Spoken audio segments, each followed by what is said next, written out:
Any opening comments or start up where we left off the other day? No, good to see everyone again. Thanks for the staff for being available despite technological difficulties back at the department, and looking forward to continuing the conversation. I'd like to recognize a member for Victoria, La Vallée. Well, thank you, Mr. Speaker. We always think that technology is going to speed things up, and sometimes it actually slows things down. I guess, Mr. Speaker, I want to open my questions. I don't have very many questions left, but I'd like to just open it by just reiterating something that I said earlier on at the beginning of questioning. Myself, as well as my colleagues, do support the notion of vaccinating as many people as possible. And I guess where there's always a divergence is just around how that happens. Like I said, I don't have a lot of questions left, so I'll get right to it, because I know that some of my colleagues are eager to ask their questions. So, first question is, can the Minister please tell me how many immunocompromised children there are in New Brunswick schools?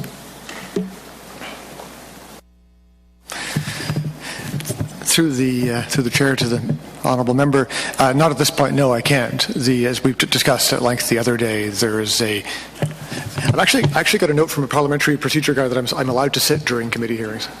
Oh, do I have to ask? Can I stay sitting, Mr. Chair? Thank you very much. And hope that the courtesy extends to honourable member opposite. And you don't have to watch me making faces every time I stand up and sit down.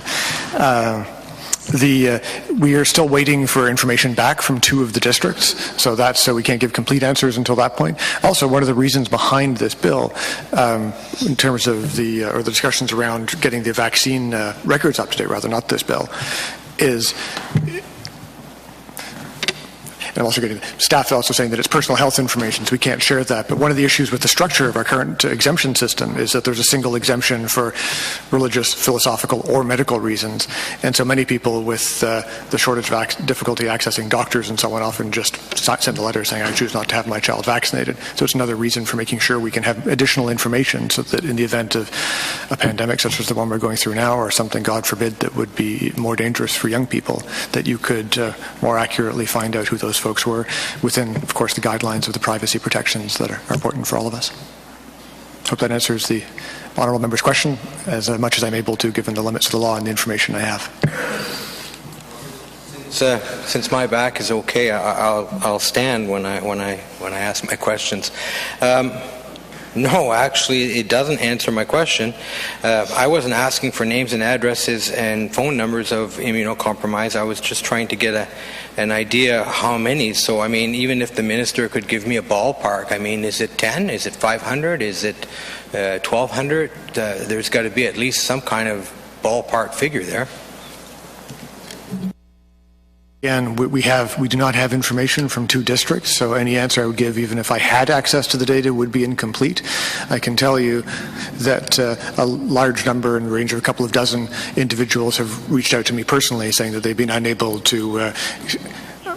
hang on, I'm sorry, I'm getting someone speaking to me offside on my phone here. Just one moment, please.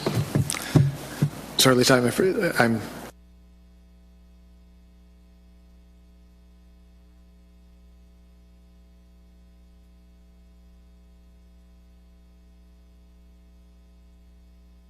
apologize for not being able to give a more fulsome answer than that, but without those information from those districts, again, I can say that I've received direct communications from a couple of dozen parents on behalf of children who are immunocompromised in the system, and a couple of adults as well.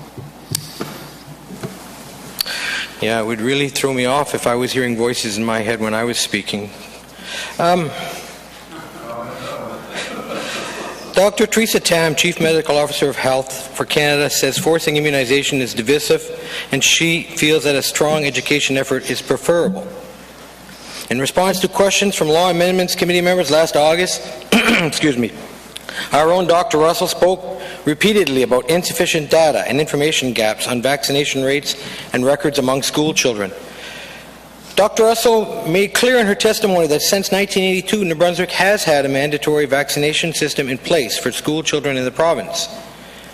I don't have the exact quote, but basically what she said was that the problem around vaccination rates, to the extent that there is one, is not that we need to remove non-medical exemptions, but rather we need to follow the system that is currently in place so that we can gather the data necessary to make informed decisions about school-age vaccination in the province. In addition, Dr. Noni MacDonald, a decorated Nova Scotia pediatrician who is actually a fierce advocate of vaccinations, warned Nova Scotia legislators not to follow New Brunswick's lead towards mandatory legislation, saying it was a simple solution to a complex problem, and warned of potential consequences. So I guess it begs a question for me, Mr. Chair, is why would we not try that before we go down the road of mandatory vaccinations?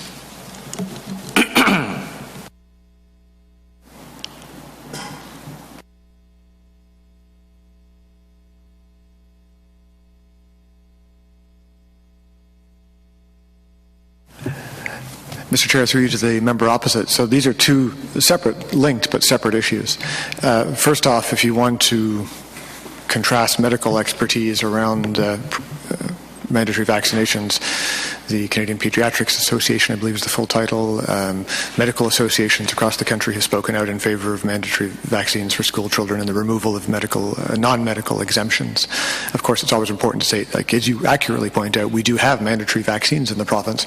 We just have a exemption policy that is so broad you could drive several truckloads of vaccine syringes through it without incident. So we have a problem with the way the structure is currently set up, and that we know that based on information, again, can't talk about the specifics for privacy reasons, but the exemption system is often abused, and it's not used for medical reasons. It's a range of other uses. For example, we talked previously about religious exemptions. There are no religions that have an objection as a matter of faith to vaccines.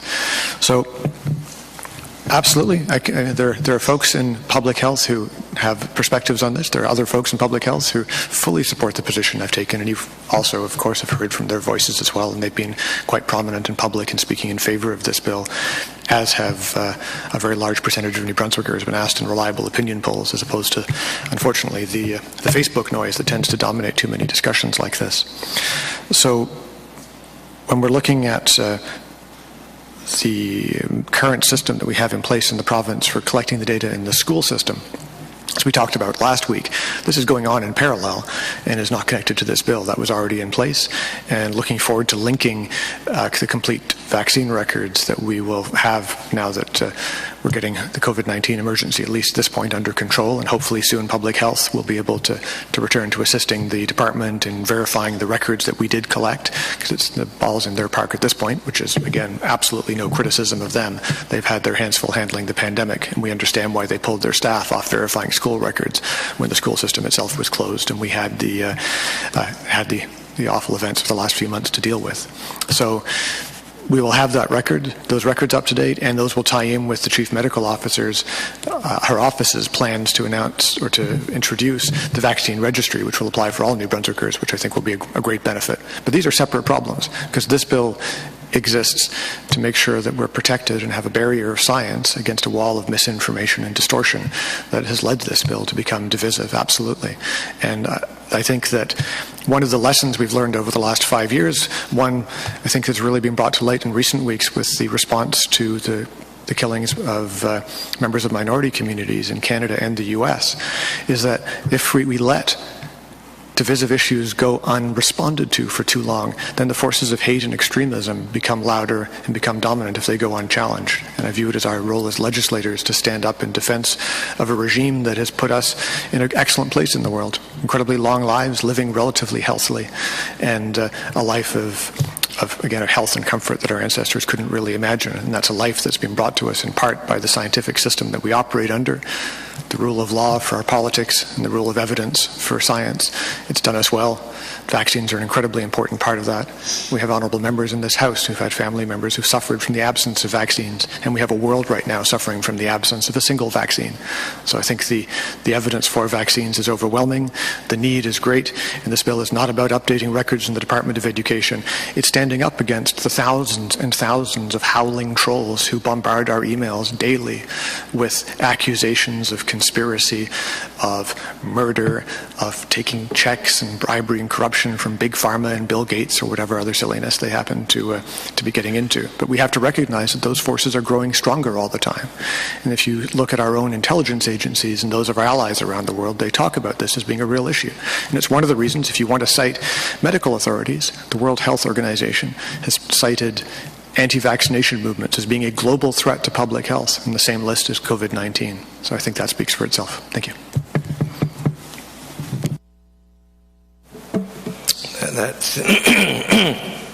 That's a pretty wild correlation.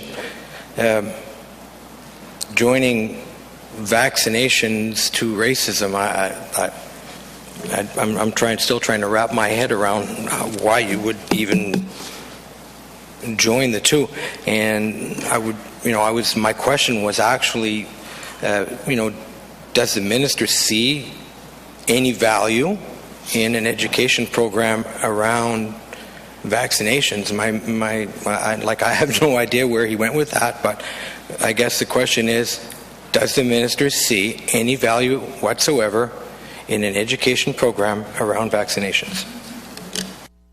And the connection between racism and anti-vaccination, they're both founded on inaccurate information and lies and distortions that seek to divide and hurt people. Because anti-vaccination movements hurt and kill people. That's a reality. That the reality of a world without vaccines is one where millions of people would be dead, and the consequences are real and grave. And this is in no way to diminish anything to do with the issues of race that we're seeing. It's to say that there are multiple threats against an order-based, small L liberal order in the world right now, and the anti-vaccination movements and movements of racial extremism are linked together. Just having received threats from one guy who is the leader of a far right-wing organization who is spending his time mobilizing folks who've been appearing outside our doors here to talk about the dangers of vaccines. So if an honourable member wants more details on those links, I'm happy to provide them outside of the context of this committee or at any other point. In terms of education programs, absolutely. And I think one of the things we need to do is to have stronger science programs in general to talk about the role of critical thinking and the scientific method in not just the way that our medical system has been strengthened over the last 100 years, but the way in which that's influenced the rest of our society. So I think absolutely. But in terms of a replacement for this bill, I think absolutely not. And I'll cite a very specific, concrete example from a Canadian jurisdiction. That in Ontario, they came very close to adopting a bill similar to Bill 11. Or moving in that direction. I can't remember honestly if it actually went to a bill or not, but that was the movement they were going towards. And they instead said, look, let's try a mandatory education system, so that if a parent wants to use a non-medical exemption, that they would have to go and attend something similar to, which I'm embarrassed to say I attended one of these when I was 19 or so, when if you're a bad driver and get a couple of speeding tickets in short order, that you get sort of sent to this class and they spend half a day talking with you about why driving safely is important and how speeding is dangerous or whatever other reasons that you might have ended up in that class. And they did a similar thing in Ontario around awareness on vaccines. And this program had, and I know that the honourable member is aware of the limitations of government, but this program had a fairly spectacular failure rate in that not a single person chose to vaccinate their child as a result, because this is an ideology. It's not a science-based approach where people are have some mistaken facts and they just go, oh, well, I didn't realize I was wrong about that. It's a fairly waterproof and airtight ideological position that people take, where when people like us in positions of authority, or when doctors in their positions of authority speak in favor of vaccines, that only reinforces their belief that there is actually a conspiracy trying to force them to do these things and to hurt their children. And I don't deny that these beliefs are deeply felt and real, but they are not true. And that should matter for something, especially in this House. Sometimes hard to tell when he's done, so I got my head wrapped around that. I guess that explains why when we had a small outbreak in St. John, so many people lined up to get vaccinated because they were educated in it. Mr. Chair, I have a few, I guess I'd call it closing comments, and then I'd like to introduce an amendment to the bill. So before I move on to my comments, I'd like to say this is a free vote, and all members of all parties are voting as they see fit and as their conscience tells them to vote. So my closing comments are mine and mine alone, and do not necessarily represent the views of anybody in this House. So, true north, strong and free, Mr. Chair. True north, strong and free. That's who we are. It's our motto. Our country and our Constitution were built around this very premise. We are the land of the free. We offered safe haven to slaves. We sheltered conscientious objectors to the draft. In 1982, to further strengthen our rights and freedoms, the Canadian Charter of Rights and Freedoms was introduced. And to ensure that it was respected, we enshrined it into our Constitution. We in Canada, Mr. Chair, take our rights and freedoms seriously. We gave women the right to self-determination and extended marriage rights to same-sex couples. Yet the very people who are elected by the people to protect those rights and freedoms are the ones who choose to erode them or take them away time after time. Let's be clear, Mr. Chair. This bill is not about vaccinations. It never was. This bill is not about protecting the vulnerable. This bill is about convenience. In New Brunswick, there existed a system of protocols and record keeping that was supposed to protect everyone. What happened, Mr. Chair? The minister allowed the system to fail. Fail to the point where in a school district of roughly 24,000 students, over 5,000 incomplete records, Mr. Chair. 5,000 incomplete records. So how does the minister respond? Not by fixing the system, but by attacking the very foundation of our charter. It's much easier to take away or put limits on people's rights and freedoms than to fix a broken system. And that's what this minister chose to do. Mr. Chair, since the introduction of our Constitution in 1867, successive governments have sought to limit the rights and freedoms that our country was built on. In 1982, the Canadian Charter of Rights and Freedoms was introduced by Prime Minister Pierre Elliott Trudeau, a liberal-minded leader who saw that erosion and sought to strengthen Canadian rights and freedoms. Today, we in Canada are the envy of the world when it comes to rights and freedoms. That's right, Mr. Chair. We are the gatekeepers, Mr. Chair. That's right, it's our job to protect the rights and freedoms that make us who we are. True north, strong and free. Mr. Chair, instead of addressing the failures of the system that was in place, Bill 11 seeks to remove 5 very important rights and freedoms, at least. Freedom of religion, freedom of conscience, the right to life, liberty, and the security of the person, the right to a public-funded education, and the right to informed consent. This minister has already signaled he intends to expand the scope of the bill. Once a freedom is gone, it is gone for good. And if we're going to take away rights and freedoms, Mr. Chair, we better have tried every other alternative, and we better have a darn good reason. I fear, Mr. Chair, that we're headed down a slippery slope. We don't need to head down at this time because there are alternatives. And Mr. Chair, I for one, just won't be part of it. I cannot and will not support Bill 11 at this time, Mr. Chair. And I would urge all of my colleagues in this House and listening to consider all aspects of this bill before they vote, Mr. Chair. Those are my comments, Mr. Chair. Now I would like to introduce an amendment. It's not very complicated. It amend the said bill as follows. Section 4, strike out Section 4.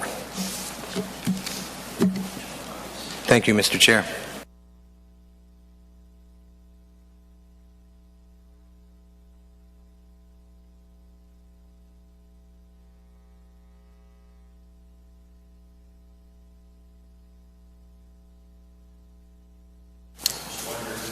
copy of that amendment and maybe take 5 minutes just to look it over?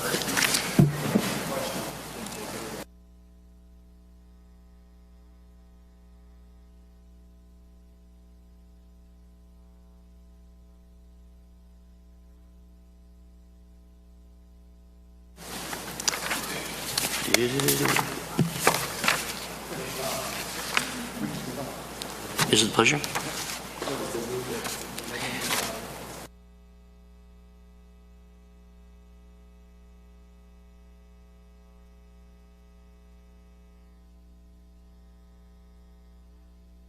Victoria Lavallee. Section 4 be amended as followed, actually be removed. Strike out section 4. It would take a 5-minute recess. Yeah.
Did you want to make the comments? The amendment is to the chair of the member opposite. The amendment is proposed as a friendly amendment to the government side. Thank you. Any questions, comments regarding?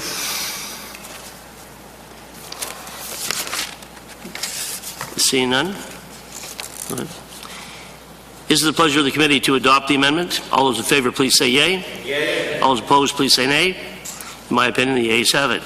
I declare the amendment carried.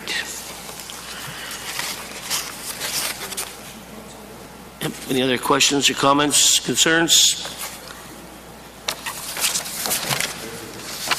To recognize the member for Fredericton Grand Lake and leader of his party. Thank you, Mr. Chair, and thank you, Minister, for being here today and speaking on Bill 11. There's no question this is quite a highly controversial bill that's been brought forward, and I guess I'll start by saying I don't question the intent of the Minister by any stretch on what he's trying to do here. I think like everybody else in this room, we believe in the medical science and effectiveness of vaccines. Most, if not all of us, are vaccinated. I know I am. My children are and will continue to be.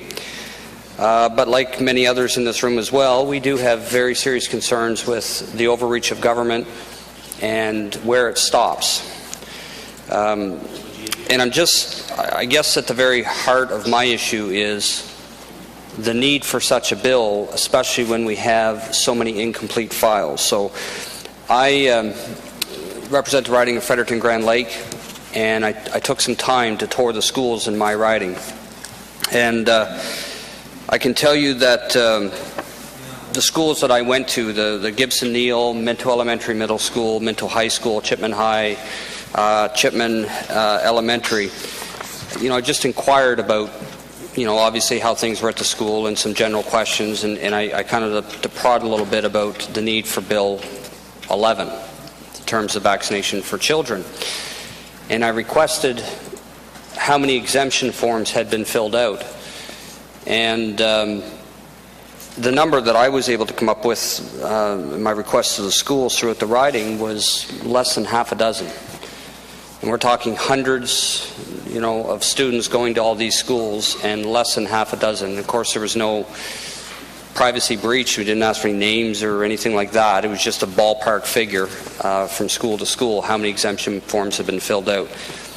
And that, I guess, for me is the heart. So I know this has been asked before, but I'm going to ask it again for clarification. There is 2 districts, my understanding is, that do not have files completed. Taking those 2 districts out, how many exemption forms have been completed throughout the remaining districts in the province? Through the chair of the member opposite, just getting that information. Be with you just one second as soon as the voice in my ear starts speaking. Another question while it's being looked up?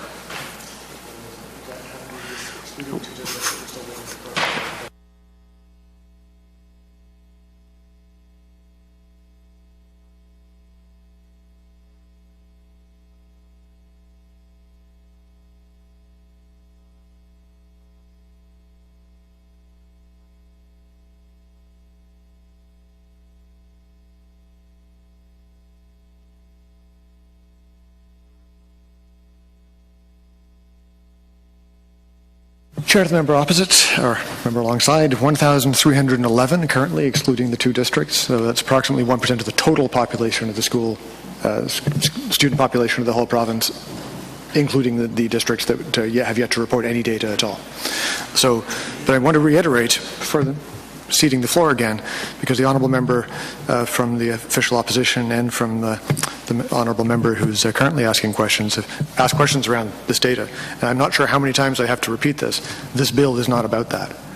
And I find it difficult when folks are trying to say, yes, we support vaccines, yes, we support vaccines, and then continue to cite something that is not actually the intent of the bill. The intent of the bill is to make sure that we eliminate religious and philosophical exemptions because they're inappropriate for the reasons that I think I've discussed at length publicly and here in the chamber. And the point of the record system that we have in the schools is to make sure that we have an up-to-date record system in the schools. These are two separate issues.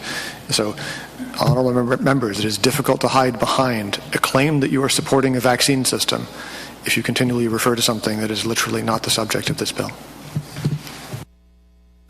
Nobody's hiding behind any claim, Minister, and I find it frankly insulting that we're asking direct questions on a direct bill about vaccinations. And a direct answer would be good, but you can't give direct answers because you don't have any data, is the bottom line. So let me ask again. In terms of the exemption forms, 1,311, which are incomplete, how many of those 1,311 are due to religious exemptions or conscience exemptions?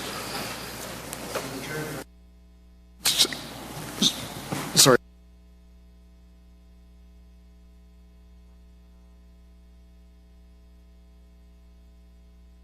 I gave a very specific 1,311 answer to the data that we currently have, and the reason we don't have the other data is not because of any negligence in the department. At this point, when I first took this job, within a few weeks we started that process of making sure that data was begun to be collected. Public health has limited resources and took them a while to do it, and they're still working to finish it up. So that is the full piece of information in terms of the number of exemptions. The rest are now waiting again to be processed by public health, having already been completed by the Department of Education. So as soon as we get that, I'll share that obviously with everyone. But on the specifics around religious versus philosophical exemptions, that data, the question had previously been asked in the questions from the honourable member opposite last week. We don't track the difference. That's part of the problem, is that there is no separation between religious, philosophical objections. And again, many people with medical exemptions write out the medical exemption without going through the paperwork, because this opens this large loophole. So we don't separate that data out at this point.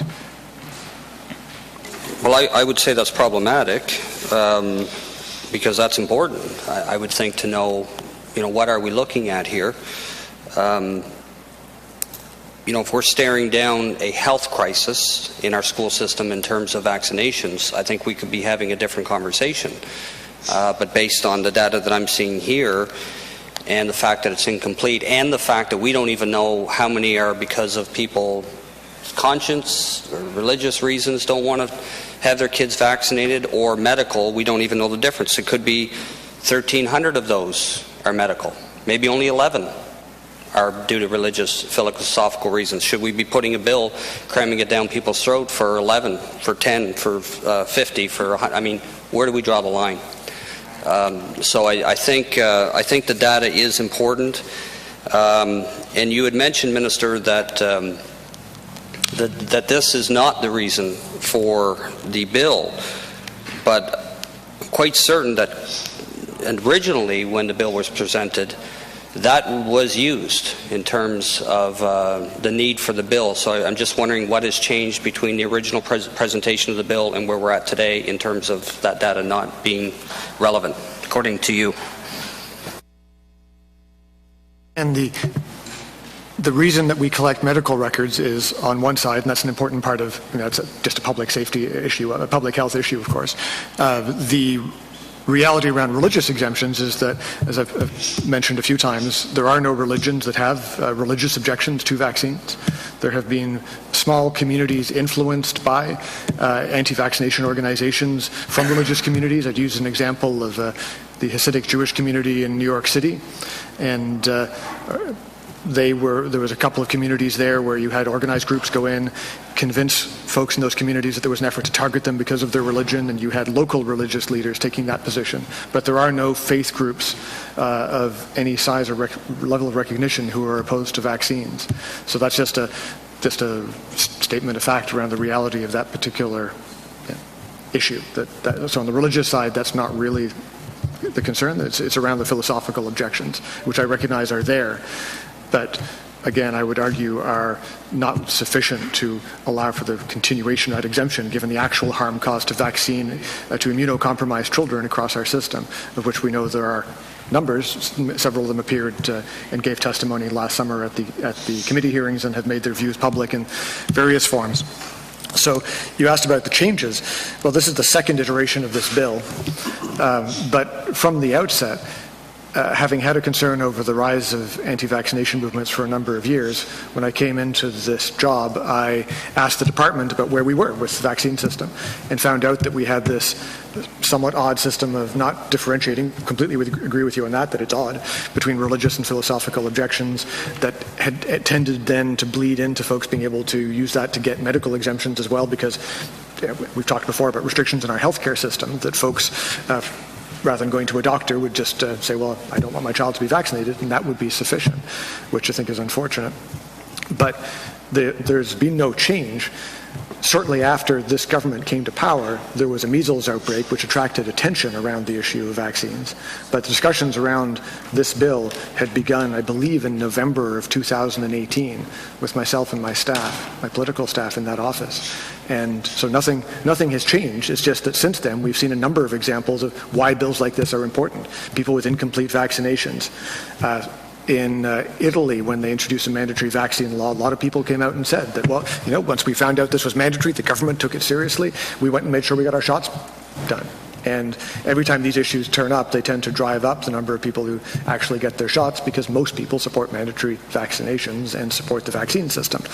So in terms of the issue you mentioned around why are we doing this now when we have a crisis, when we don't have a crisis, first off, we're not far away from one. With a vaccine failure rate, or not, some people don't take up the vaccine properly when it's given to them, which is that's normal and known. There's nothing wrong or nefarious about that. But that can be up to 3% of people who vaccines just don't work for whatever reason, or they can't have them. So you're down to 97% automatically. And 95% is the point at which you lose herd immunity in a population. So if you are then 2 points away right now, we know we're already 1% and a bit away from losing herd immunity. And further to your point, we've just seen the consequences of a world that didn't bother to turn on the fire extinguishers until after the fire had started, with the way that COVID-19 preparations had been left in a disastrous state across the world, that we weren't prepared for a pandemic. In this case, we have got the World Health Organization saying this is a crisis that is coming down towards us. This is something that is going to cost lives and is going to ruin societies. And we've seen limited outbreaks in different places as vaccine rates have been pushed down by organized anti-vaccination activists. And the result of that has been death and sickness. And why would we not do the prudent thing? And I always used to compare this to the environmental argument, where we decide that we are going to take steps to address catastrophic climate change before it becomes catastrophic. Surely, in 2020, the last thing we want to do is to wait for another catastrophe to become a catastrophe. Let's stop it before it starts. So, if we're talking about Bill 11 in terms of mandatory vaccinations for students, which I think it has to be cleared up that vaccinations are mandatory now. There's just a process by which some parents who object can go through an application and exempt their kids, right? So that's important that people understand that. This isn't a debate of mandatory or not mandatory. This is a debate of whether those exemptions should be removed or not allowed in the first place. That's the key. So with that in mind, I guess the question I would have, I'll just drive it home. I mean, we've got all kinds of emails, phone calls coming in regarding the bill. Some of them are clearly anti-vaxxers, which we get. There's others who are pro-vaccination but have serious objection to the infringement of rights and the infringement of parental rights, which is very big. I'm a father of 3. Like I said, all my kids have been vaccinated. I talked to one mother here a couple weeks ago, and she has a couple children close in age, and she had one child vaccinated. It didn't go well, and now she's going to be forced with her second child coming into school to get him vaccinated. And as a parent, putting myself in her shoes, even though there may be some debate around the vaccination and the harm it caused the first child, yes or no is part of it. But as a parent, if as a parent you're convinced that the effect of the first child was because of the vaccination, even if it's not true, it's really hard for that parent to then turn around and vaccinate their second child into the school system, and for the state or the government to force them to do that when we're not even in the middle of any type of health crisis within the schools.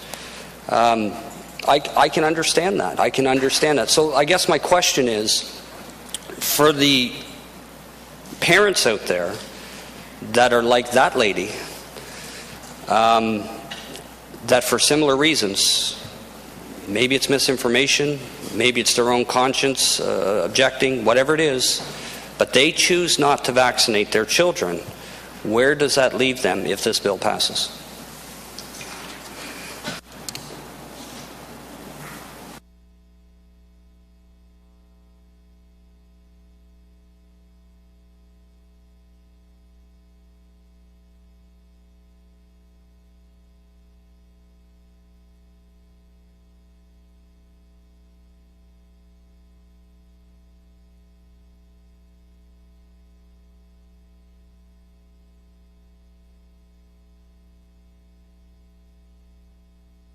Through the member through the chair to the member.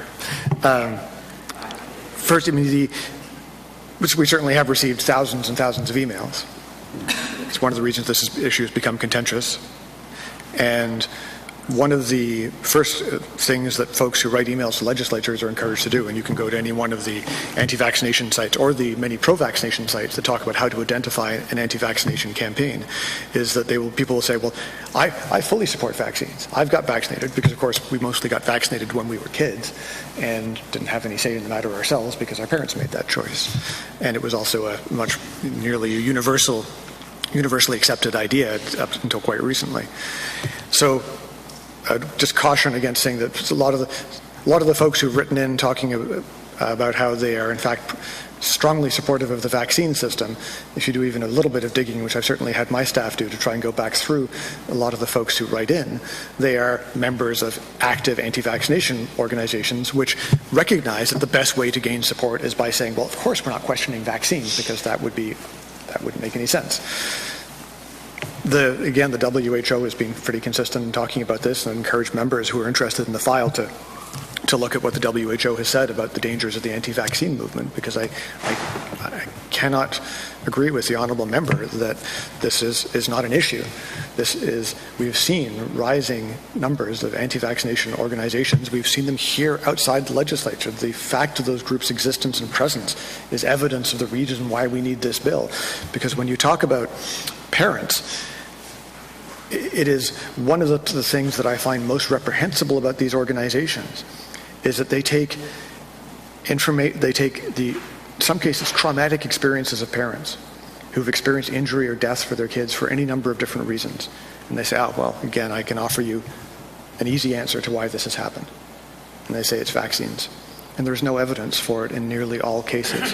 The rates of vaccine injury are so vanishingly rare that to have a discussion that includes the risk of vaccines as a relevant component is itself to give credit to the organizations that are spreading this misinformation. And so what I would say to the parents you're talking about is that they should talk to their medical professional, because there is a reason why we have the medical exemptions. And if they believe and there is a medical reason to justify a medical exemption, they should get it. Because there are some people who should not be vaccinated and some people who can't. Kids who've got cancer, kids who are going through different courses of treatments, and kids who've got suppressed immune systems. But what I would say to those parents as well is that their fears being stoked up by some of these groups are also not a sufficient reason to endanger the children of other parents who, through no fault of their own, are vulnerable, and to the broad mass of the population who are relying on herd immunity to make sure that we can continue to be protected against incredibly dangerous, highly transmissible diseases like measles, which is much, much more dangerous and easily transmissible than COVID-19, which we just shut down the entire world for 3 months to deal with. So this isn't an abstract conversation. And I'd also argue about, if you're going to discuss parental rights, we impose rights, reasonable limitations on rights in our school systems already. We do not allow children to go to school with guns, regardless of the fact there actually are some religions who have the ownership of self-defense, firearms and other weapons as part of their ethos. We have routine restrictions against people wearing perfume eating peanut butter, eating shellfish. And we accept all of those because to go against that is to endanger some kids. And so what we're talking about here is protecting as many people as possible. And if there's a genuine reason to not get vaccinated, that is a genuine reason and it should be respected. And that, in fact, is the whole reason behind the bill, is to first and foremost protect those kids who don't have an immune system that's protecting them. So they rely on the rest of us to do that for them. And I think it's appropriate to make sure that we stand up and say that's what we're going to do, because they're not making a philosophical argument or having an ideological debate.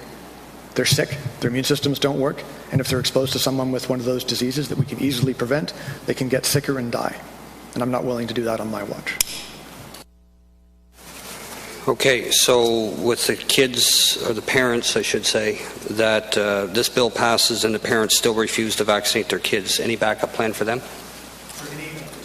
Last half of the sentence, I apologize. No, I'm just saying for the parents, if this bill passes and the parents that do not vaccinate their children, what is the backup plan for the children's education going forward? Out of the public school system, the same way that a parent who chose that they were insisting that their child have the right to take a knife to school or to eat peanut butter in school are also asked to leave the school system, that it's a choice. And I've been clear from the outset that this is a question of a balance of rights, because right now we have the rights of actual sick kids being compromised today. September, they won't be able to go back to school unless we have proper protections in place. And so it's comparing an actual concrete harm against a harm that comes from mistaken ideological belief that is not supported by evidence. It's not real. So the immunocompromised children, you say that are not going back to school. So this bill looks after all the students. But what about the teachers? What about the bus drivers? What about the EAs? What about the breakfast club volunteers? What about parents coming and going in and out of the school, picking up their children? Grandparents coming and going out of school, picking up their kids? The public coming in general? What do we do with those? It's again a question of doing the best you can with what you have, and just like we went through with COVID-19, and I apologize through the chair to the member, that we've just gone through a process, for example, with the bubbles for around COVID-19, with a recognition that people are going to have exposures, and as we further loosen things up, people will have further exposures, which absolutely further limits the impact of those restrictions. This is a reasonable restriction, again, that would bring benefit to kids inside the school system, because outside it's their parents' responsibility as much as possible to look after them, and they do. And in some cases that's very difficult, but the least we can do as part of the public school system is to protect the general public against transmissible diseases. And when it comes to the adults in the system, the issue is most people, to your point earlier around how most people are vaccinated, especially as they're older, this is largely a problem of new vaccinations or booster shots with young people. And while I would certainly love to see everyone getting vaccinated, that's beyond my scope as minister, and I have no intention of trying to overstep my bounds in that respect. This bill is consistent with a lot of other bills in other jurisdictions across the developed world, and those have restricted themselves largely to students, although in some cases they have gone further, but that's not the scope of this bill. So if the principle remains the same of the importance of vaccinating students in schools, I mean, you can't divert away from that. You would have to, again, vaccinate mandatory, without exemptions, all your staff, all your teachers, all your bus drivers, all your EAs, all your volunteers, people coming in and out of the school. I mean, because again, if you want the same thinking of principle, everybody in the school, Department of Education, and anybody being part of it, picking up their kids, should have the vaccination mandatory without exemption. The issue I have is, where do we go from there? If it works in the Department of Education, and if we force that on students and parents and teachers and volunteers, wouldn't the same principle apply to the Department of Health? Should all nurses, doctors, janitors, staff members, mandatory vaccinations in order to be employed? Should it work for every civil servant in the province of New Brunswick? I guess, and I know this is your bill for education, but if the ideology, ideological viewpoint stays the same, it's a slippery slope. I mean, in the end, we're saying, why don't we just make mandatory vaccination for every citizen in the province? So is that something that you think would be feasible? Through the chair to the member, you're building on multiple layers of hypothetical questions there. That's not what this bill says, and not what I'm here to defend or argue for. So I'm not going to get into talking about hypothetical situations. I mean, I'm happy to discuss that over a coffee about my feelings on broad vaccination policies, but this is a specific bill around how it affects students inside the public school system in the province, and that's it. I am. It's far beyond the scope of this bill. This bill is about public school students enrolled in the public school system and in licensed early childhood education centres in the province of New Brunswick. It may be beyond the scope of the bill, but it's certainly not beyond the scope of the principle of the bill. And therein lies the issue. How far do we go? And again, if this passes, then what's next? I guess what I'm saying is, what I would recommend, strongly recommend to the minister and to the government, get the data together, get it fully collected, understand where we are in terms of herd immunity, understand how many kids we have that are immunocompromised, understand how many of those exemptions that parents fill out are medical, legitimate, and how many others are due to religious or philosophical reasons of conscience, and get the information out. So then we as legislators, I mean, you're asking us essentially to violate parental rights protected, as noted here many times, under the Canadian Charter, and you, Minister, have even said you understand it's the rights of the immunocompromised and the rights of those that refuse to get vaccinated. But you're asking us as legislators to infringe on those rights without complete set of evidence, data, and that's why I believe it is critical that we do one step at a time. Let's see the evidence. Let's see that we are losing herd immunity. Let's see that we are coming up to a potential health crisis. I'm even in favor of getting ahead of it if that's what it takes. But I don't see a complete picture here, and I'm really hard-pressed to vote in favor of a bill that bars people's rights, parental rights. As a parent myself, I can't do it. And again, and I understand the intent, I do, but I don't know why. I'll ask the question. Why, Minister, wouldn't you take the time to get the information collected, find out how many kids are immunocompromised exactly in our province, how many kids or parents use exemption forms, how many of those are medical, how many of those are religious or conscience reasons, get all that data together, then come and present a case before all of us to be able to determine which way to go. Why wasn't that done? Through the chair of the member opposite, I'll repeat again that is not the intention behind this bill, that I immediately moved to strengthen the existing structures that had been left in disrepair over multiple decades, really. It's a long time since they started to fall apart based on what we've been able to trace back through the system. Immediately moved to get that data set repaired and up to date and accurate, and that's ongoing, and again would have been complete if it wasn't for COVID-19, which was obviously beyond all of our controls, but is still an interesting point to again look at the impact of a single disease without a vaccine when we're having a conversation about vaccines. So that's why, because this bill is not about that. This bill is about the World Health Organization saying that anti-vaccination movements are a global health threat. It's about the fact that we see evidence of that around the world, and here in Canada, we are seeing that here in our own province and on the steps of our legislature. And when you talk about a slippery slope, it's kind of interesting because there's been a cycle of anti-vaccination movements back and forth over the last 200 years. So when the first vaccine was developed around smallpox, there were a lot of the same concerns raised about infringements of rights and so on. Some points in history we've had mandatory vaccines. We've had them for our forces. We continue to have them. You raise doctors and nurses, they already have to be vaccinated. So those limitations have already existed in places where it seemed to make sense for those limitations to exist. And in this case, given that children are the most vulnerable to a lot of the diseases that we have vaccines against. That's the impetus behind this bill. So the evidence is there. And I've shared it in this legislature, in the media, and I'm happy to share volumes of it with anyone who's interested in reaching out to me on it before the final vote on this bill.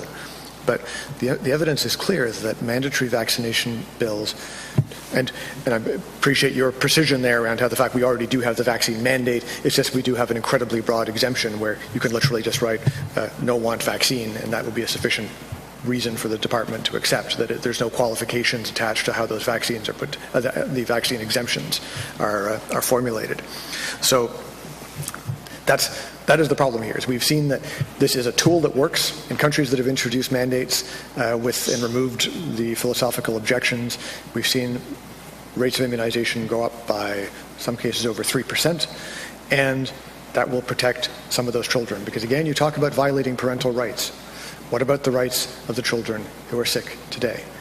And I believe, if I'm to take you at your word that you do believe the science behind vaccines and believe that they are generally safe and effective, in that case we are talking about actual harm to actual children right now versus an ideological concern that is not based on science, but is being amplified intentionally by, in many cases, bad actors and organizations that certainly don't have the best interests of New Brunswickers at heart.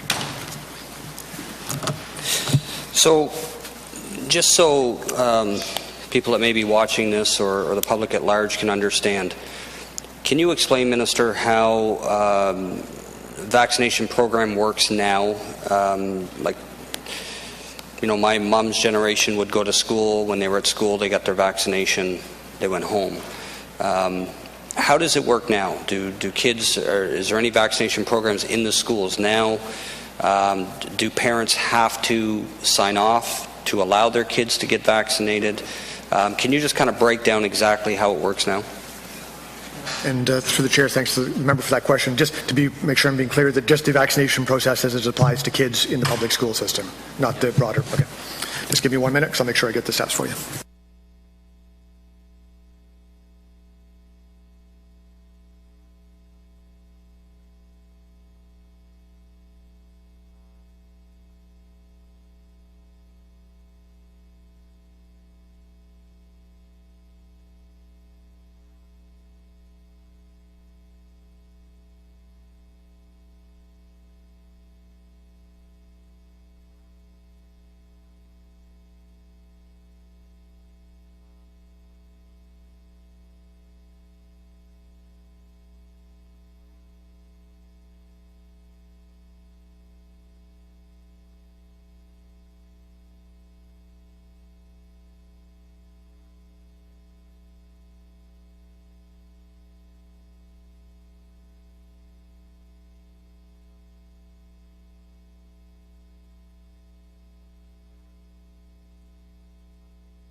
To the member, my terrible writing here. So the first thing that you have to do, so when you have your child, so this is for New Brunswick students, so if your child is here before they start school, so there's two streams here. So if they're here before they start school, they go and get their shots either through public health, family doctor, whatever other, just through a medical professional, which is fairly easy to do. And after that, you have to provide that registration form. So you get your little green card, the ones that we always lose, and you provide that to the school. And then once you've given that to the school collects the data and then passes it on to public health, who then goes back and verifies the data and basically says, okay, we're supposed to get the following shots. Did you get these ones? Maybe you missed one. If you missed one, they would write a letter back out to the parents and say, you've got the following gaps in your required immunizations. Can you please get them up to date? You've got 120 days to do that. If the kids are coming in from outside the province, from other provinces or countries, they've got 120 days from the time they register to provide the information, and then basically goes through the same process. If they're applying for the exemption, they would do that at the outset and saying, we're using the clause that allows for religious or philosophical exemptions, or for medical exemptions, which would also then be verified through the same mechanism by public health and the system. Thank you, Minister. So just so I'm clear, so there are no vaccinations that take place in schools?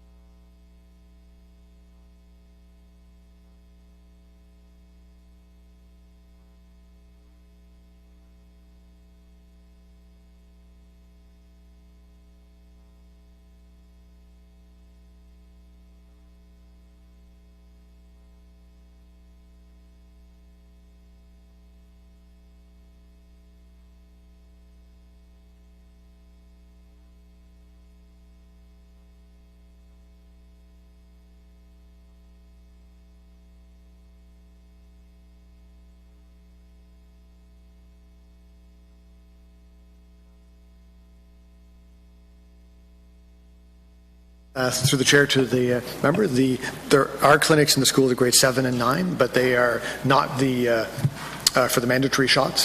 So those offer for HPV and other shots, which are optional. So those ones are offered in school, and that's a change from, because I remember when I was a kid long ago that we got some of the shots in school itself, which was an era when public health had a stronger presence in the education system directly.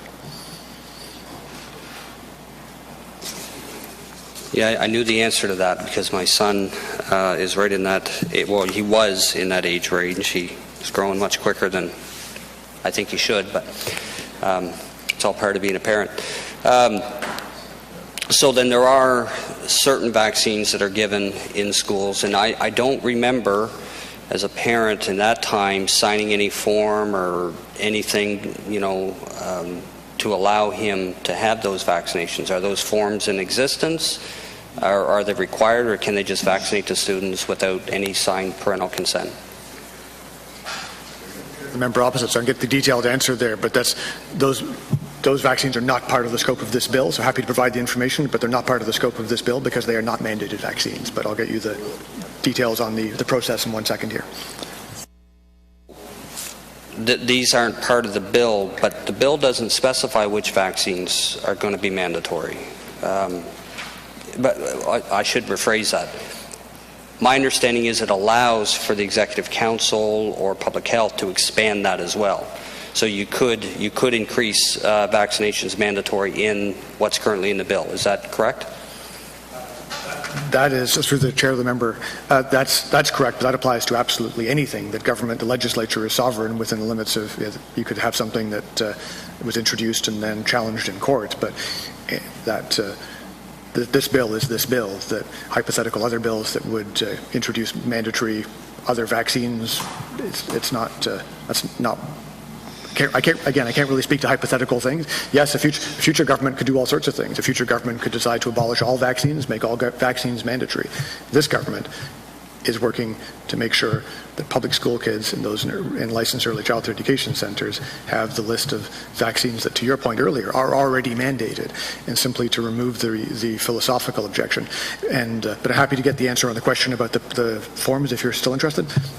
I have to go and talk to the people in my ear for a minute. Sure. Thank you, Minister. Oh, yeah, okay, go ahead. Sure.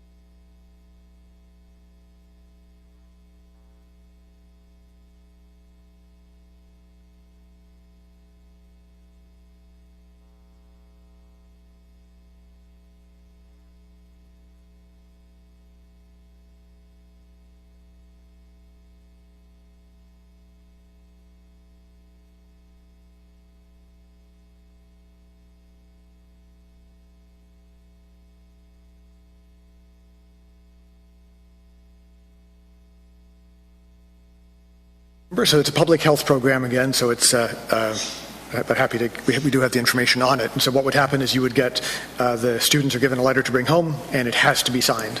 Or you can obviously refuse to sign it and send it back with a note of objection or saying you don't wish to take advantage of it. But unless there's a signed letter, you would not be able to access those vaccinations, which, again, important to reiterate, are not mandatory and are not part of this bill. Thank you, Minister. I'm always trying to find the alternatives to certain legislation that's being presented that I'm having a hard time swallowing. And I'm wondering, with this bill, have you looked at alternatives in the sense of, instead of completely removing religious and philosophical objections or exemptions, making it more difficult? So if I'm a parent that is absolutely adamant that I do not want my child vaccinated, that it's going to make me do a little more work to ensure that is the case, as opposed to just simply coming in, signing a quick form and carrying on. Have you looked at other alternatives? Maybe the exemption, to ensure that it's signed correctly and that it's authorized. Maybe take it to a Commissioner of Oaths for for verification, or just make it a little more difficult. That way, in my thinking behind that is, it would show where parents really are, and those ones that are absolutely adamant about this, which I think, and I firmly believe, are very few, very small.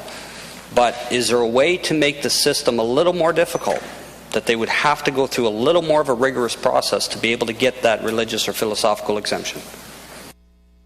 So through the chair to the member, first appreciate that sentiment, because trying to fix this is, I don't for a moment think this is an easy discussion, and I think that's one of the reasons why it's a free vote for all parties, is that this is one of the more complex moral issues that we've had to face as this legislature since the last election. And I certainly did look at those. So ranging from exactly the sort of options that the honourable member is talking about, where you would have just, like you said, just making it harder. You'd make it be a checklist of things. Can you tell us why you're choosing to object? Can you tell us what the reasons are? Can you provide having a range of questions with blanks left open, so the parent would have to fill in some descriptive reasons about why they're taking the choice that they were making. And all the way up to, as I mentioned in the conversation with the honourable member from the official opposition, the idea of having education programs, which certainly as someone who's generally in favour of smaller government, I'm always looking for ways to try and figure out how we can not force people to do things, that the best way to gain consent is to gain consent. And unfortunately, the evidence is very clear on that those don't really have any impact at all. The only area where there's a positive impact would be in New Brunswick if you introduced a requirement that says that if you were going to use a medical exemption, that you actually have to provide the medical arguments for it. But that's very difficult, because if we're going to let people have an unrestricted philosophical objection for whatever reasons, because as you would have known from having received a lot of the emails I get on this, people come at this from all sorts of different angles, and the reasons why they might object to it can be incredibly strongly felt, but for reasons that have got very little to do with each other. That the constellation of anti-vaccine causes and activists is pretty broad and wide. So the evidence is pretty clear that it just doesn't really work, and that what does work is a mandate and a removal of philosophical and religious exemptions. And again, I strongly support the removal of the religious exemptions, because those were simply included because someone felt shouldn't we say religious in addition to philosophical? And there are no religions that are opposed to vaccines. So a religious objection where no such objection could legitimately be made, surely removing that at least makes it clear what we're dealing with here, which is medical objections and philosophical objections, which are the two valid reasons, or the two reasons that have been considered valid by the system. So the evidence is clear that mandates drive the numbers up, usually by around 3%. And I think you're quite right that at this point we don't have an enormous number of anti-vaccination activists in the province, but they're growing all the time. And again, if you go and look at the information from our security services and others, that the data is there around the growing influence of these groups. And again, the fact that they are dangerous and pose a risk to public health. Not because the parents who we've heard from and have talked to and sometimes are bad people at all, but there are some bad actors who are manipulating and influencing people. And the consequences of that are going to be felt not just on their children, but on yours and all the other children in this province and the rest of the vulnerable people in this province who we've been in the midst of setting up enormous and complicated structures to try and protect, including the way that we're operating this legislature. So to me, it's an extension of the same basic principle around we should do what we need to do to make sure people can stay safe and healthy to enjoy the freedoms that previous generations won for them, including Canadian service people who also have to be vaccinated. Thank you. I'm just thinking to myself, I know running for office, there's several forms you have to fill out. A lot of things you do require like a commissioner of oaths. And I know how inconvenient that can be, lining one up, going to them, presenting the application, doing the sworn affidavit, whatever, and getting the form filled out. And I'm just wondering if something of that effect could be used to say, yes, those exemptions will remain, but, again, either you need both parents to sign, or if there's only one parent, again, a commissioner of oaths or something, to make the process a little more rigid, so it's just not this easy peasy walk in, fill out a form, walk away. It makes the parent think a little bit harder about what they're doing, and I think at the same time it would help the education system kind of stress that importance, and that you as a parent you really need to think about why you're choosing to go the route of the exemption and just making it a little more rigid. Has the Department of Education looked at anything like that in terms of like a commissioner of oaths signature to coincide with the exemption form? Again, through the chair to the member, those methods have been looked at in some places, and I appreciate earlier you were talking about the importance of looking at data and evidence on this. And there's a lot of data and evidence around different efforts that have been made in some American states where there's real concerns over, given the American cultural tradition around civil liberties, about how these sort of laws could infringe on those liberties, about trying to move in the sort of steps that you described. And they haven't worked.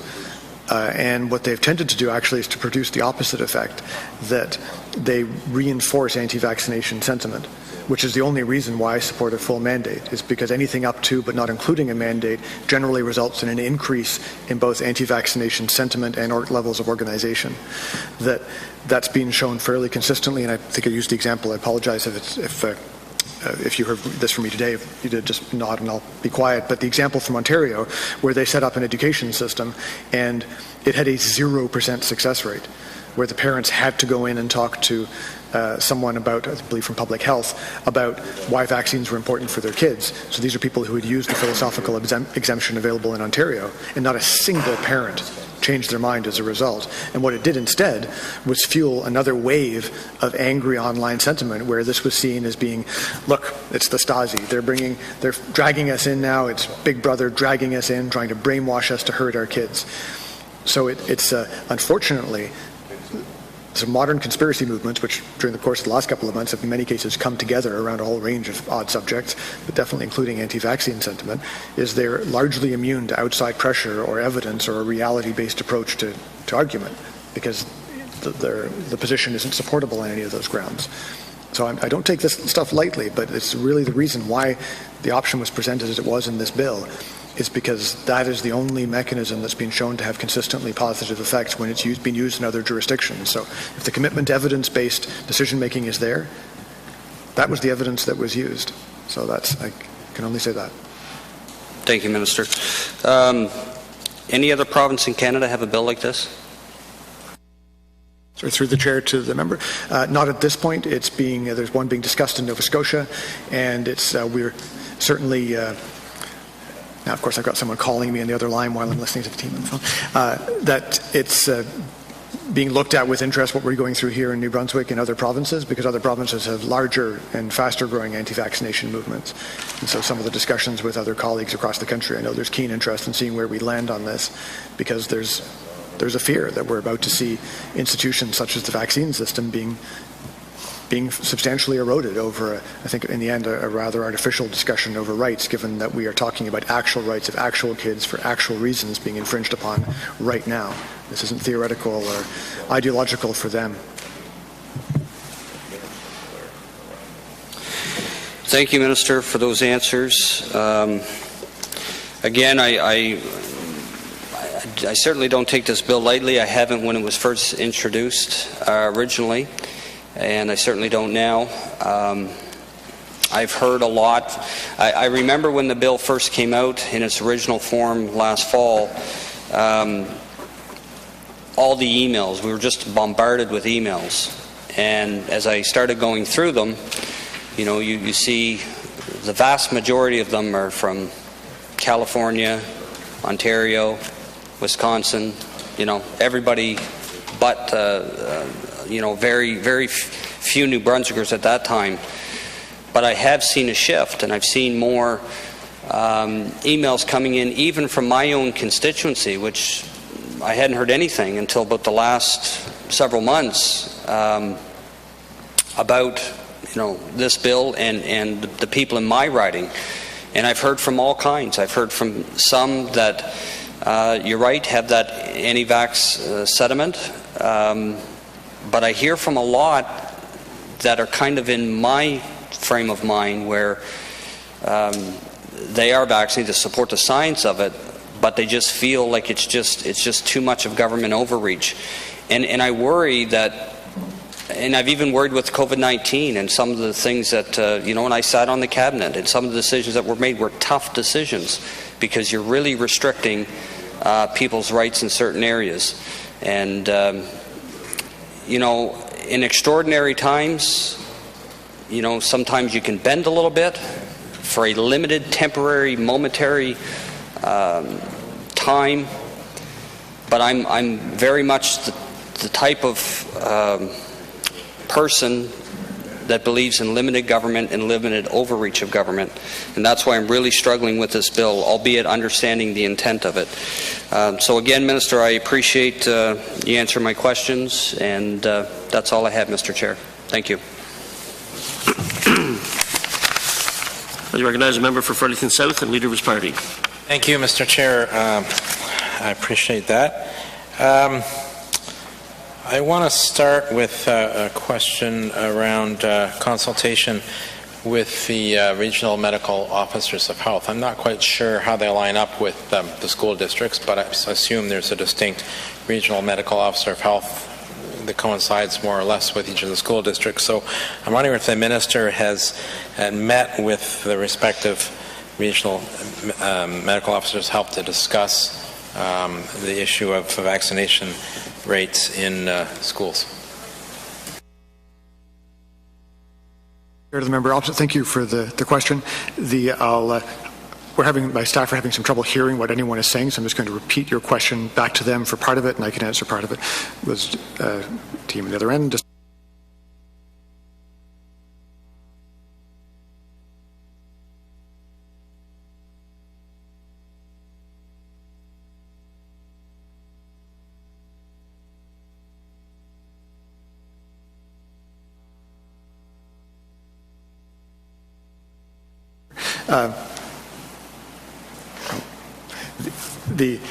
Sorry. Right.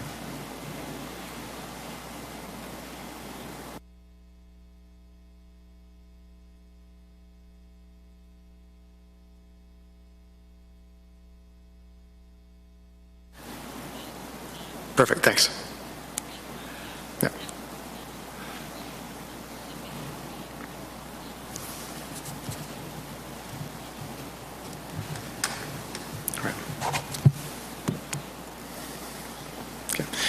So through the chair of the member, the There is overlap between the health regions, Vitalite and Horizon, and the school districts, so they're not, they don't line up particularly well, so there certainly is overlap there. But with the way that it works with each school is they have someone connected to public health, usually a nurse, who they would report to. So that relationship is clear and very straightforward. Because obviously if you have a Francophone and Anglophone school next to each other, they would obviously be having slightly different interactions with health networks. On the question around meetings directly with the regional folks, no. That from the ministry side, we met with Dr. Russell and folks from her office and consulted with other people at the national and international level around these questions, around everything from vaccine rates currently to some of the other issues that have been discussed and questions asked by honourable members. And what was Dr. Russell's position when you met with her on removing the exemption that exists now in the mandatory vaccination legislation concerning philosophical objections? To quote from her submission for you, if I can. Team on the phone, if you can find.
Thanks. Through the chair to the member opposite.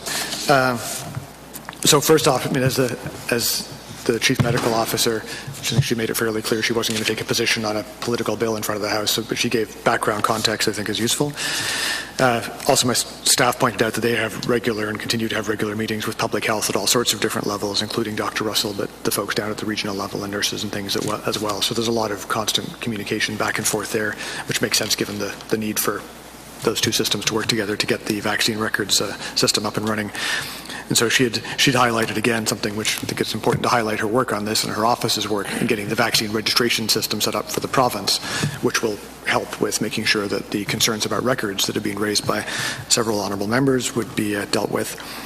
And talked about the importance as well of maintaining the dialogue with vaccine hesitant parents, and that's also gets to the point that the honourable member had asked a few minutes ago around whether there are other measures that can be taken. We already ask parents to watch a video to talk about vaccines and their safety and so on before the kindergarten entry point or at kindergarten.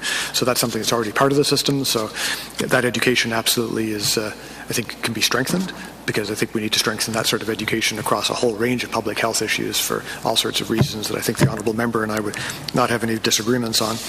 And the chief medical officer also talked at length about how vaccines are effective, vaccines are reliable, and all the other things that you would expect a chief medical officer to say, because vaccines are safe and reliable and an incredibly important part of our public health system.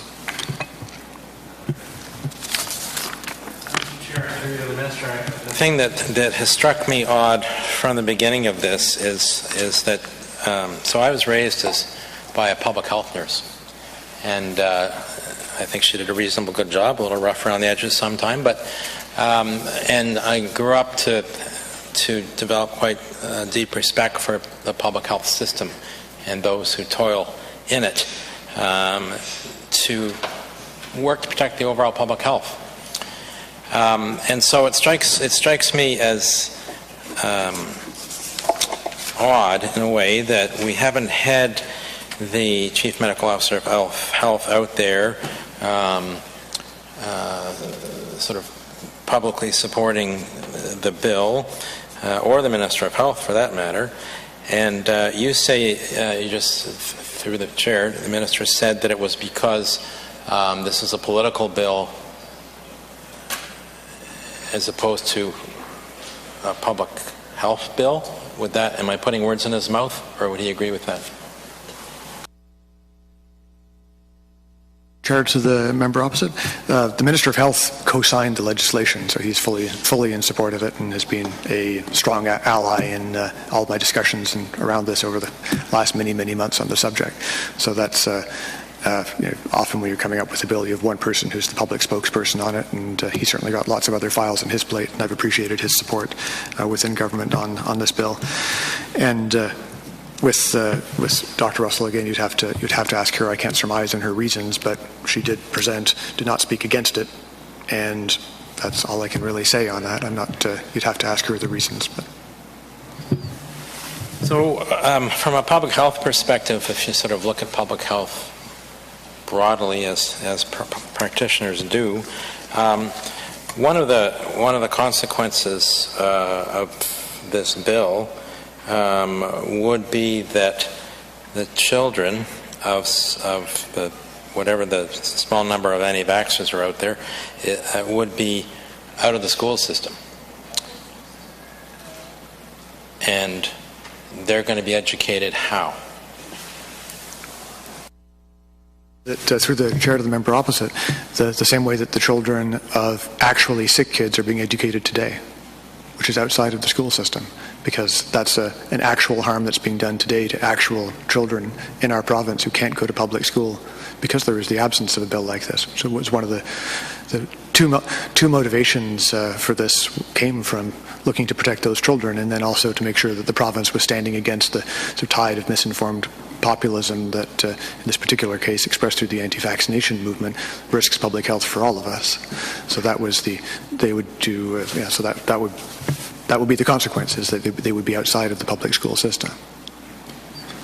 Well, they indeed would be being educated by people who have been captured by the anti-vax movement and are kind of actively engaged with it.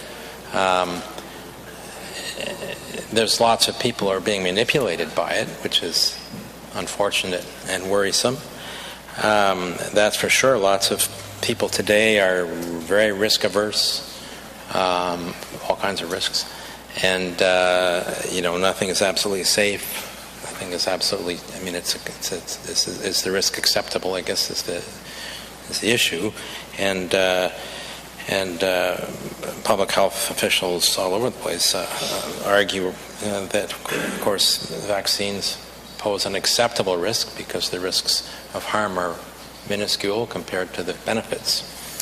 But those students would be the children of the anti-vaxxers would be then be educated at home, presumably by those very same people. And what kind of outcomes, as Minister of Education, would you expect, through you, Mr. Chair, to see as a result?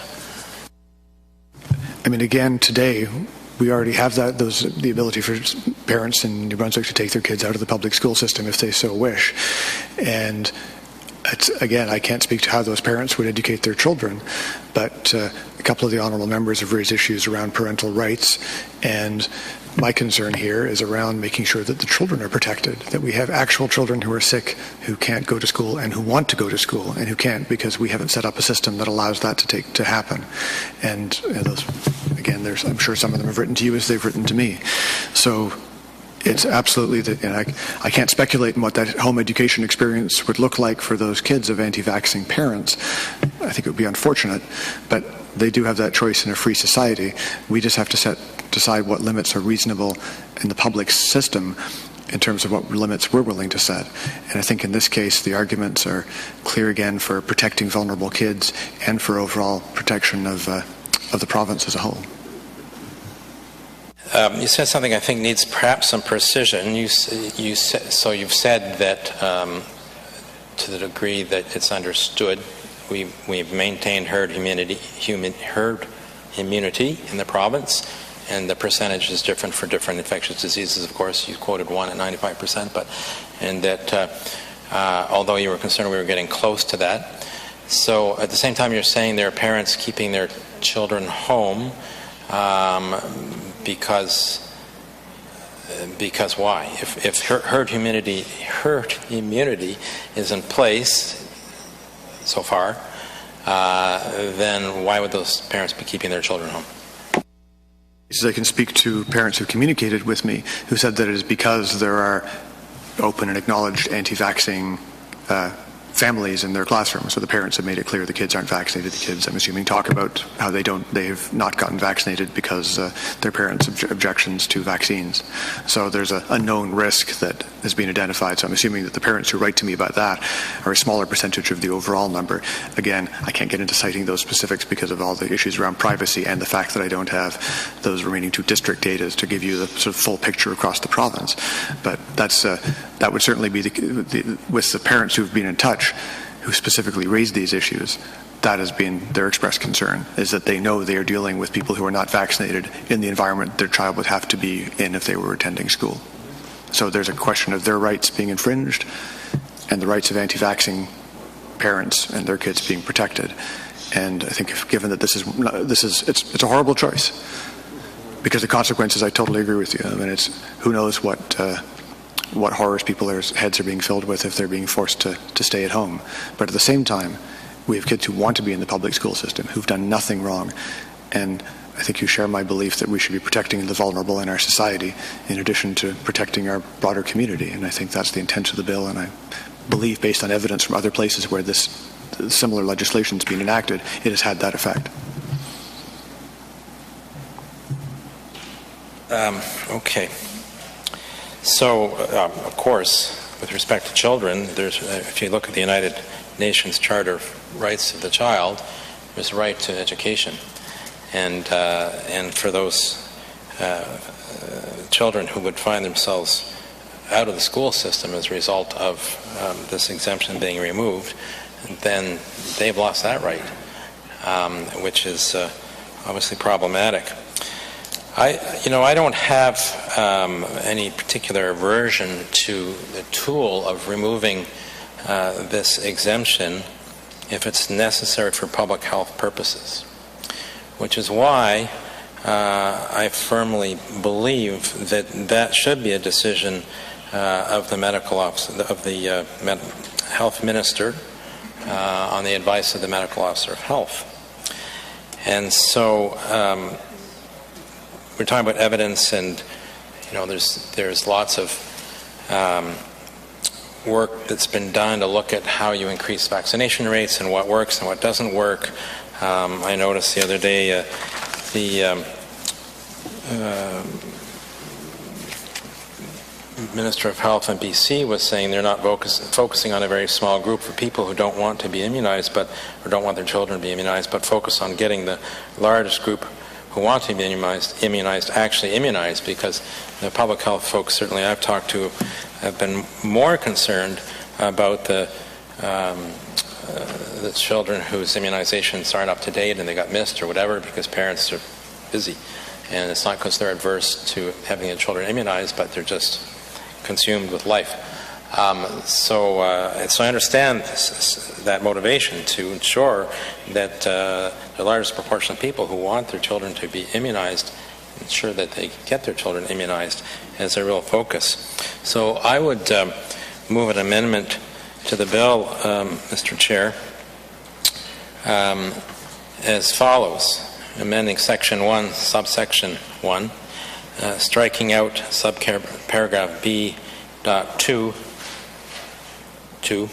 and substitute, for the purposes of subsection 10.1, subject to the approval of the Minister of Health, the proof of immunization of persons who are of school age and pupils, and if proof of immunization is insufficient, their admission to and attendance at school.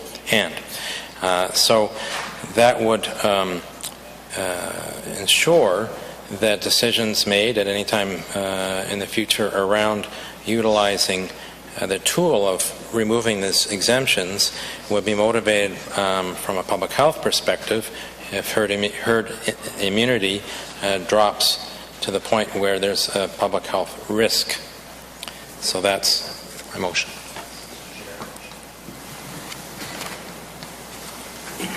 Just as we did before, I'm just wondering if we could take a quick break and take a quick look at that amendment.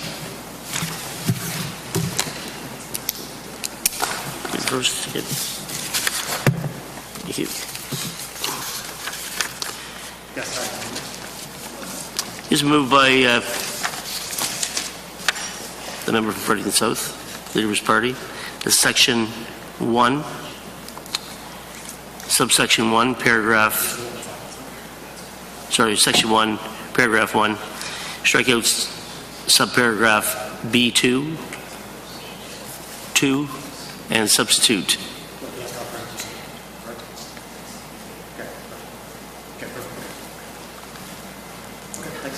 Two, for the purpose of the subsection 10.1, subject to the approval of the Minister of Health, the proof of immunization of persons who are of school age and pupils, if proof of immunization is insufficient, their admission to and attendance at school, and that's it. Okay, we'll take a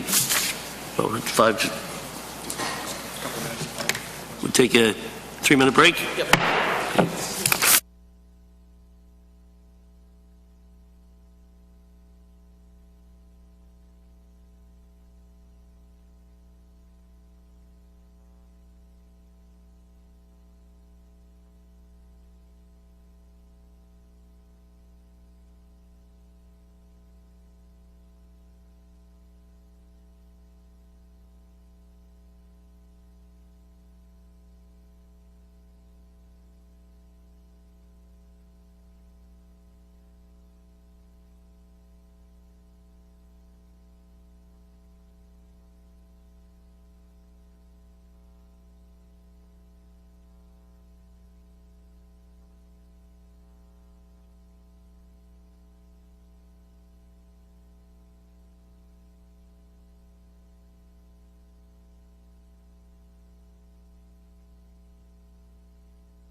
Yes. Mr. Chair, I'm happy to accept the amendment as proposed by the Honourable Member.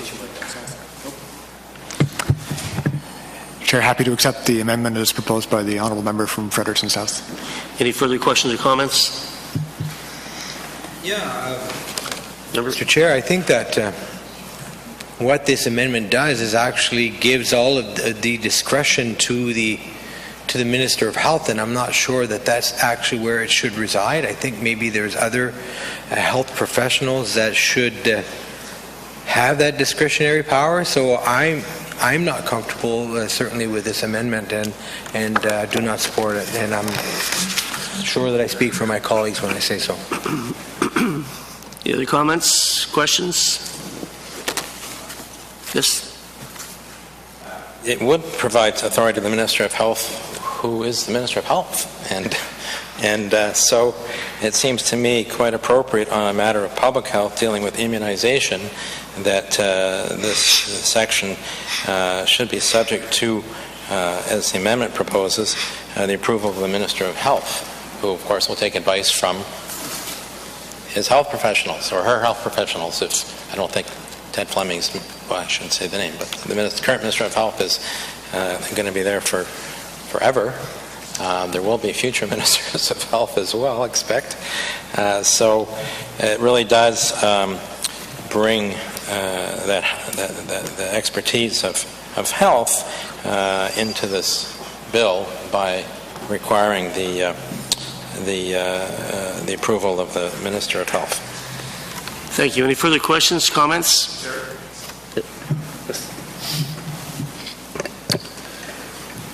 I, too, have a problem with this amendment. I've heard rumors that this was going to be presented, but as a committee member, I don't feel comfortable with this being sprung on us with 2 or 3 minutes to go before 5 o'clock, and I feel very, very uncomfortable about that, and I ask you to close this meeting off and let us absorb this.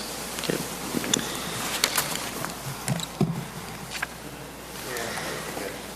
Seeing there's 4 minutes left to 5 o'clock, can we, last comments, member? I don't know, maybe there was a mix-up, but Mr. Chair, it's my understanding that all the amendments have been circulated well ahead of time. If that's not the case, I apologize, because that was certainly the intent.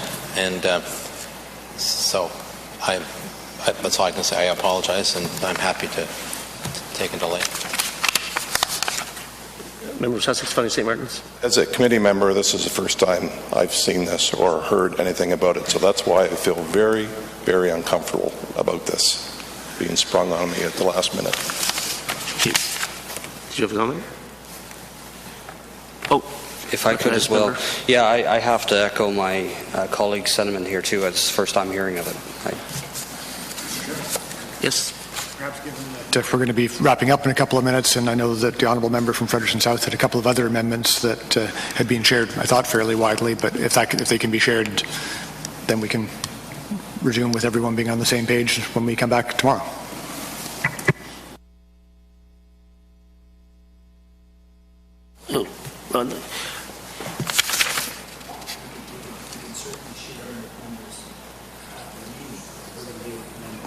Yes, we'll do we will be adjourning shortly, and we'll take those other amendments into consideration or to take a look at before tomorrow, if possible, because I too haven't seen this before today, at least in this form. So, call the meeting adjourned.